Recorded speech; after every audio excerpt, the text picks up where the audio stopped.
엑셀 2010 버전을 열어본 모습입니다. 프로그램 중앙 상단에 현재 열려진 문서의 제목이 표시되는 제목 표시줄이 있고요. 이 프로그램을 활용해서 여러 가지 문서를 만드는 데 사용되는 수많은 명령들은 이 프로그램 상단에 있는 리본 메뉴라는 공간에 배치가 되어 있습니다.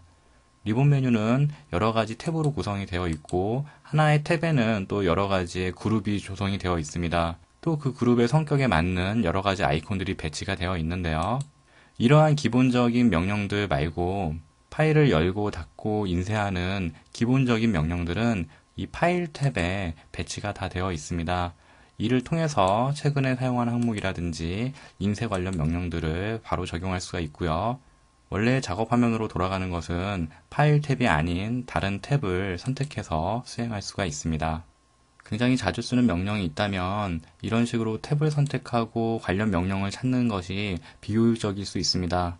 이러한 경우 프로그램 좌측 상단에 있는 빠른 실행 도구 모음을 활용을 하시면 여러분이 바로 명령을 꺼내놓고 그것을 바로 선택해서 적용을 할 수가 있습니다. 이에 대해서는 관련 강좌에서 다시 한번 언급하도록 하고요.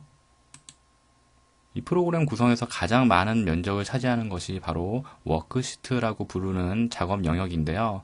워크시트는 수없이 많은 사각형의 쉘들로 구성이 되어 있습니다. 각각의 쉘은 고유의 열 번호와 행 번호로 조합된 이름을 가지고 있는데요. 현재 선택된 쉘의 이름은 F열의 9번 행이라고 해서 F9라는 이름 혹은 쉘 주소를 가지고 됩니다. 다른 쉘을 선택해보면 이 쉘의 이름은 D열의 4번행, D4라는 쉘 주소를 가지고 있는 건데요. 만약에 다른 위치의 쉘을 선택을 하고 방금 전에 선택한 그 쉘로 돌아가고 싶다면 그 쉘의 이름을 이곳을 클릭을 해서 D의 4번 엔터를 눌러보시면요. 여기서 입력된 그 쉘 주소로 그 쉘의 위치가 바로 이동하는 것을 알 수 있습니다. 이렇게 쉘의 주소를 표기하고 입력된 쉘 주소로 바로 이동할 수 있는 이러한 공간을 이름 상자라고 부르고요. 나중에는 하나하나의 쉘 단위가 아니라 이렇게 영역 단위로도 이름을 설정을 해서 여러분이 나중에 복잡하게 사용하게 되는 수식이나 함수식 작성에 매우 많은 도움을 받게 됩니다. 현재 이 워크시트의 쉘 주소를 표기하는 여러 가지 열 번호들, 행 번호들을 열 머리글, 행 머리글이라고 합니다. 현재 선택된 쉘의 내용을 입력해 보겠습니다. 한글로 데이터라는 내용을 입력을 하고 엔터를 눌러 보겠습니다. 다시 이 쉘을 선택을 해보시면 이 fx라고 붙어있는 이 수식 입력줄에 이 쉘의 내용이 그대로 표기가 되는 것을 볼 수 있습니다.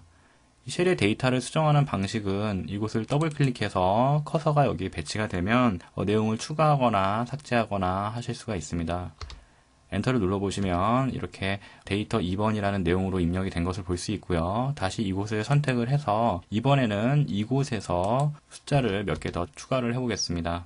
엔터를 눌러보시면 여기서 수정했던 내용이 여기에 그대로 반영이 되는 것을 볼 수 있죠. 이렇게 수식 입력줄은 쉘에 입력된 내용을 그대로 보여준다라는 기본 기능이 있는데요. 더욱 유용하게 활용될 수 있는 것은 바로 수식이나 함수식을 입력했을 때의 경우입니다. D6번 쉘을 선택을 하고 이퀄 기호를 누르시고 5 더하기 3을 입력하고 엔터를 눌러보겠습니다. 방금 전에 입력했던 수식의 결과값이 이곳에 표기가 되는데요. 그 쉘을 선택하는 것만으로는 이 쉘의 수식이 다시 보이지가 않습니다. 하지만 수식 입력줄에 보면 이 결과값의 근거가 되는 그 수식이 바로 표기가 되는 것을 볼 수 있고요. 이곳에서 내용을 더 추가하거나 수정할 수가 있습니다. 이렇게 다시 내용이 수정된 것을 볼 수 있고요.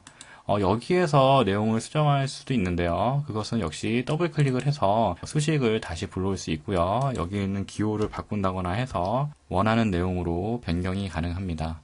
엔터를 눌러보겠습니다. 프로그램 우측 상단에 보시면 현재 열려진 문서의 창 크기를 조정할 수 있는 창 조절 단추가 있습니다.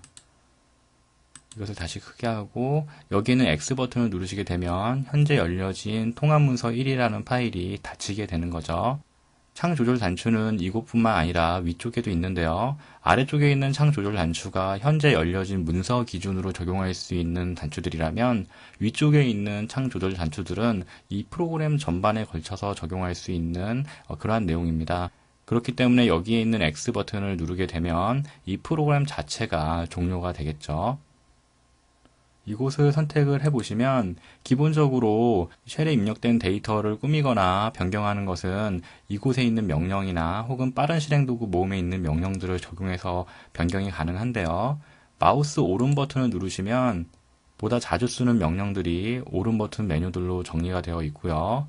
특히나 데이터의 글꼴이나 단락 서식을 조정하는 경우에는 이 미니 도구 모음을 통해서 색상을 채운다거나 글꼴의 색을 바꾼다거나 크기를 바꾼다거나 하는 명령들을 바로바로 적용을 할 수가 있습니다. 빈 쉘을 선택해서 내용을 닫고요. 기본적으로 파일 탭을 제외하고는 7개의 탭이 나와 있는 것이 엑셀 2010의 기본 상태인데요. 여러가지 객체를 삽입하고 그에 대한 작업을 할 때에는 해당 객체를 수정할 수 있는 여러가지 상황 탭들이 임시적으로 나타나기도 합니다. 예를 들어서 삽입 탭에 일러스트레이션 그룹의 도형에서 아무런 도형을 하나 선택해서 드래그를 해보시면요. 그 선택된 도형을 수정할 수 있는 그리기 도구 서식 탭이 임시로 나타납니다. 물론 다른 위치를 클릭해서 선택을 해제하는 경우는 상황 탭은 해지가 되고요. 다시 해당 객체를 선택을 했을 때는 그에 맞는 상황 탭이 다시 나타나는 것을 볼 수 있습니다. 삽입 탭에 스마트 아트를 하나 꺼내서도 확인을 해보겠습니다. 현재 삽입된 스마트 아트를 수정할 수 있는 스마트 아트 도구 디자인 서식 탭이 나와 있는 것을 볼 수 있고요. 삽입 탭에 이 스크린샷 목록 중에서 여러가지 활성화된 창이 있으면 그 중에서 하나 선택을 해보시면 현재 사용자 화면 중 일부 영역을 캡처를 해서 그림 형식으로 삽입을 하는데요. 이러한 그림 형식의 객체를 수정할 수 있는 그림 도구 서식 탭도 나타나는 것을 볼 수 있습니다. 이들 외에도 굉장히 다양한 형식에 걸맞는 그때그때 상황에 맞는 상황 탭들이 많이 준비가 되어 있고요. 이러한 도구들을 활용을 해서 여러분들이 보기 좋은 서식을 만드는데 좀 더 빠르고 편리하게 작업 진행을 할 수가 있습니다. 이렇게 엑셀 2010의 화면 구성에 대한 간단한 사항들을 살펴봤습니다.